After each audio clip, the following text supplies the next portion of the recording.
Hello everyone, my name is Sukhdeep Singh and welcome to my channel सीखो economics. जिन बच्चों को मेरे channel के बारे में नहीं पता, मैं अपने चैनल की एक इंट्रोडक्शन दे दूं। ये चैनल फोकस कर रहा है उन बच्चों पर जिनके इकोनॉमिक्स के एग्जाम करीब हैं। ऐसा लगा लो कि 10-20 दिन या फिर 1 महीना रह गया और अभी तक उन्होंने कुछ भी नहीं पढ़ा। ओके, तो फिक्र करने की कोई ज़रूरत नहीं। इन वीडियोज़ में आपको बहुत कुछ सीखने को मिलेगा। मैं इन वीडियोस में कुछ ज़्यादा कंटेंट नहीं दूंगा, लंबी वीडियोस नहीं बनाऊंगा, आपका टाइम वेस्ट नहीं करवाऊंगा। बस मेन पॉइंट्स, मेन हेडिंग्स आपको बताऊंगा, उनके नोट्स लिख लेना और उन हेडिंग्स को मैं बहुत अच्छे तरीके से समझाऊंगा। जिन बच्चों को इंग्लिश लिखने में कोई दिक्कत नहीं है वो बस मेन पॉइंट्स याद कर लें और सिंपल लैंग्वेज में अगर आप एग्जाम में वो मेन पॉइंट्स को डिस्क्राइब कराओगे, आपके अच्छे खासे नंबर आ जाएंगे। और जिन बच्चों को इंग्लिश लिखने में दिक्कत है, उनसे सेंटेंस नहीं बनते, उनके लिए मैंने अपनी इजी लैंग्वेज में लिखे हुए इंग्लिश के इकोनॉमिक्स के चैप्टर्स के नोट्स टेलीग्राम चैनल पर प्रोवाइड किए हैं। वो सब बच्चे टेलीग्राम चैनल को ज्वाइन कर सकते हैं, वहां से नोट्स ले सकते हैं। और अगर आपको याद हो, हमने पिछला चैप्टर जो किया था वो था माइक्रो इकोनॉमिक्स का 3rd chapter theory of demand. जैसे वहां पर मैंने अपनी पूरी कोशिश की थी आपको हर कॉन्सेप्ट को समझाने की, मेन पॉइंट्स प्रोवाइड करने की, डायग्राम्स सिखाने की, उससे भी बेहतर कोशिश करूंगा कि आपको ये वाला चैप्टर जो आज हम शुरू करने जा रहे हैं वो समझाऊं, उससे भी बेहतर आपको नोट्स प्रोवाइड करूं और उससे भी बेहतर आपको पढ़ाऊं। तो विदाउट वेस्टिंग एनी टाइम आज की वीडियो शुरू करते हैं इकोनॉमिक्स के 4th chapter elasticity of demand पर। हाँ जी, तो अब शुरू करते हैं हमारा इलास्टिसिटी ऑफ डिमांड का पहला टाइप है price elasticity of demand. Price elasticity of demand क्या है? It is the ratio between the change in the percentage of quantity demanded to the change in the percentage of price। Okay, ये basically क्या है, show करता है कि जब कुछ परसेंटेज चेंज आता है प्राइस में तो डिमांड में कितने परसेंटेज चेंज आता है। वो परसेंटेज जो शो करता है, वो क्वांटिटी की परसेंटेज जो शो करता है, वो कौन शो करता है? Price elasticity of demand. मैं आपको एक छोटे से एग्जांपल से समझाता हूँ ये कैसे होता है। पहले तो इसका एक जो बेसिक फॉर्मूला है, ठीक है, एक इक्वेशन है, वो देख लो, उससे आपको बहुत अच्छी तरह से क्लियर हो जाएगा। वो क्या है? Elasticity of demand is equal to minus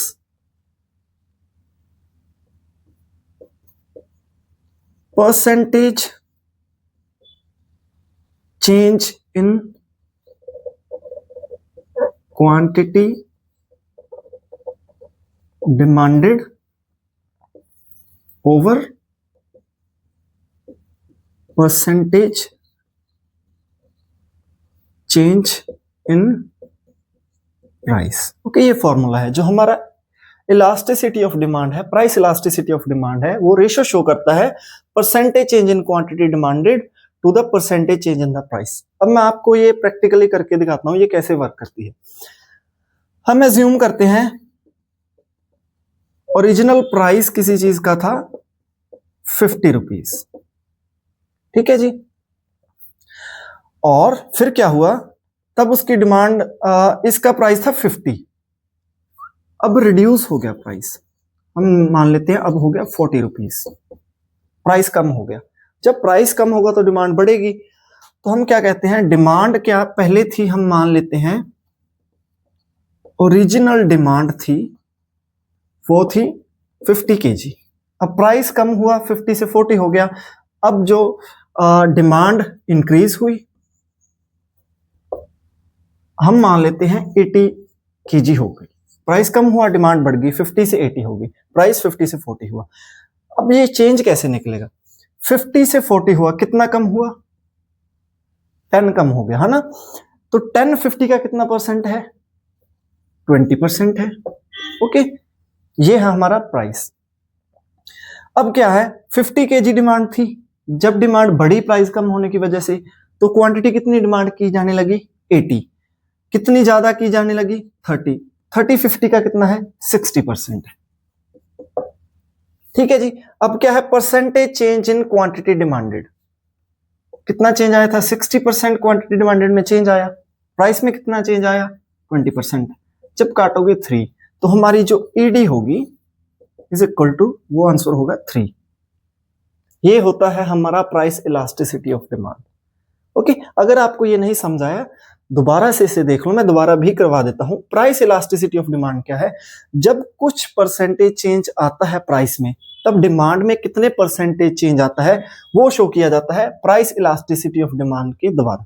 इसका जो फॉर्मूला है, elasticity of demand is equal to, ये वाला साइन है माइनस का, ये नेगेटिव का साइन होता है, क्योंकि जो लॉ ऑफ डिमांड है उसमें नेगेटिव रिलेशन शो किया जाता है, इनवर्स रिलेशन शो किया जाता है प्राइस का और उसकी डिमांड का। उसकी वजह से हम कहते हैं ना कि जो स्लोप है, डाउनवर्ड स्लोप होती है, उसकी जो कर्व होती है डाउनवर्ड स्लोप होती है, नेगेटिव स्लोप होती है, इसीलिए ये माइनस का साइन लगाया गया है। ओके, क्योंकि जो चेंज आएगा क्वांटिटी में, जो प्राइस में चेंज आएगा, उनमें इनवर्स रिलेशन होगा। तो इसका ये फॉर्मूला है, elasticity of demand is equal to this negative sign, percentage change in quantity demanded over percentage change in price. जब कुछ परसेंटेज चेंज प्राइस में आएगा तो क्वांटिटी में कितने परसेंट चेंज आएगा, क्वांटिटी डिमांडेड में कितने परसेंटेज चेंज आएगा, वो इक्वल होगा इलास्टिसिटी ऑफ डिमांड के। एग्जांपल लिया था, ओरिजिनल प्राइस किसी चीज का था 50 रुपीज, तब डिमांड कितनी की जा रही थी 50 केजी की, प्राइस कर दिया हमने कम, 40 कर दिया, तो ओरिजिनल डिमांड कितनी हो गई, प्राइस कम हुआ तो डिमांड बढ़ेगी, वो होगी 80। ओके, कितनी बड़ी थी यहां पर डिमांड, 30 बड़ी थी, 30 50 का कितना है 60%।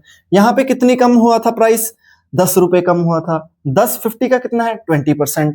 तो क्वांटिटी में चेंज आया था 60%, प्राइस में चेंज आया था 20%। जब काटोगे हमारा ईडी इज इक्वल टू 3 आ जाएगा।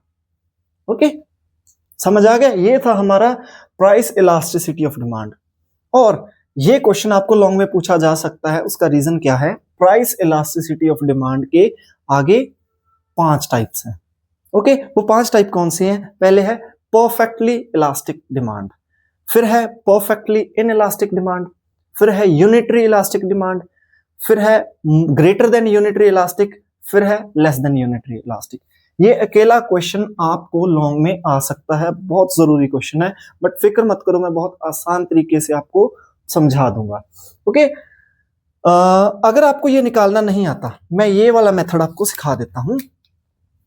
पहले था 50, कितना कम हुआ, 10 रुपीज प्राइस कम हुआ, 10 50 का कितने परसेंट है, ऐसे निकाल सकते हैं, 10 इंटू 2 20%। पहले 50 डिमांड की जा रही थी, अब 30 डिमांड हो गई, सॉरी अब 80 हो गई थी डिमांड 80 केजी की, कितनी बढ़ गई 30, 50 पर 30 बढ़ गई, कितने परसेंट हुआ 30, 30 जो 2 से गुना करोगे तो आ जाएगा 60%। ठीक है जी, इसको तो ऐसे ही निकालते हैं जो हम परसेंटेज निकालते हैं।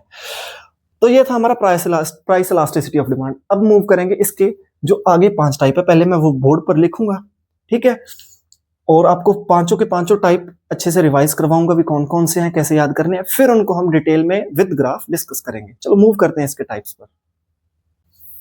अब हम करेंगे प्राइस इलास्टिसिटी ऑफ डिमांड के आगे 5 टाइप्स होते हैं, जो फिक्र नहीं करें, बहुत इजी है, ऐसे वे में कराऊंगा कि आप कभी भूलोगे नहीं। ओके, जो पहला इसका टाइप है 1.1 वो है परफेक्टली इलास्टिक डिमांड, जिसमें हम लिखते हैं ED is equal to infinite. ये इनफाइनाइट का साइन है, मुझसे अच्छी तरह से पढ़ नहीं रहा, ऐसे लगा, ठीक है। देन 1.2 सेकंड जो टाइप है वो है perfectly inelastic demand, where elasticity of demand is equal to 0। फिर है यूनिटरी इलास्टिक डिमांड, जिसको लिखते हैं elasticity of demand is equal to 1। फिर है 1.4 greater than unitary elastic demand, जिसे लिखते हैं ग्रेटर है ना, तो it is greater than, elasticity of demand is greater than 1। फिर है less than unitary elastic demand, जिसे हम लिखते हैं ईडी इज स्मॉलर देन 1। तो ये है हमारे 5 types price elasticity of demand के। जो आपको क्वेश्चन पूछा जा सकता है वो ये पूछा जाएगा कि बताओ प्राइस इलास्टिसिटी ऑफ डिमांड क्या होता है और उसके 5 टाइप्स बताओ, types of price elasticity of demand. Okay, ये लॉन्ग में आ सकता है। तो परफेक्टली इलास्टिक डिमांड क्या है? परफेक्टली होता है पूरी अच्छी तरह से, बहुत अच्छी तरह से। ओके, इलास्टिक मतलब इलास्टिसिटी, कॉन्ट्रैक्ट होने की, एक्सटेंड होने की एबिलिटी, उसी को हमने सीखा था ना, इलास्टिक कहते हैं। परफेक्टली मतलब बहुत अच्छी तरह से, बहुत ज्यादा ही एक्सटेंड हो सकती है, बहुत ज्यादा ही कॉन्ट्रैक्ट हो सकती है। इसका क्या मतलब है? इनफाइनाइट का क्या मतलब है? जब अगर थोड़ा सा भी चेंज आएगा ना, अगर प्राइस थोड़ा सा भी कम हुआ तो डिमांड काफी ज्यादा बढ़ जाएगी, इनफाइनाइट तक जा सकती है, कितनी भी जा सकती है।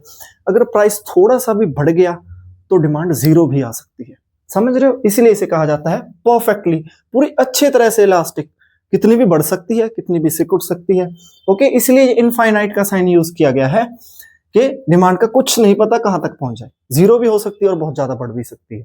फिर आता है परफेक्टली इनइलास्टिक, ये कंप्लीटली उस उल्टा हो गया।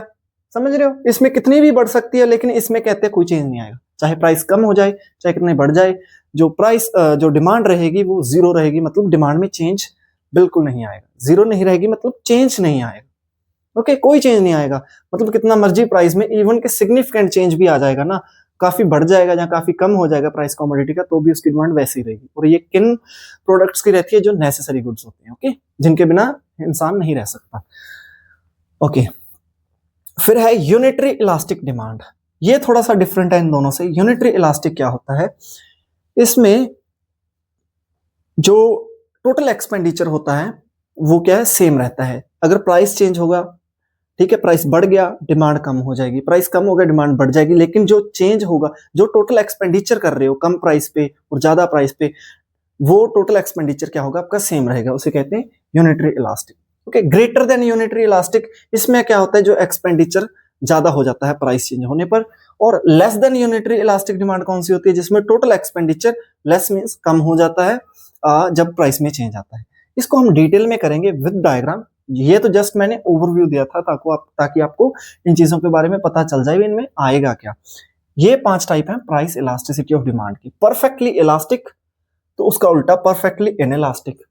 ओके, एक यूनिटरी इलास्टिक है कि टोटल एक्सपेंडिचर सेम रहता है।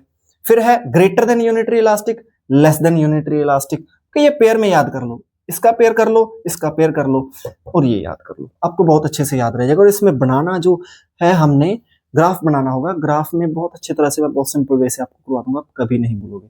तो हम मूव करते हैं हमारे फर्स्ट 1.1 पॉइंट पे, परफेक्टली इलास्टिक डिमांड पर।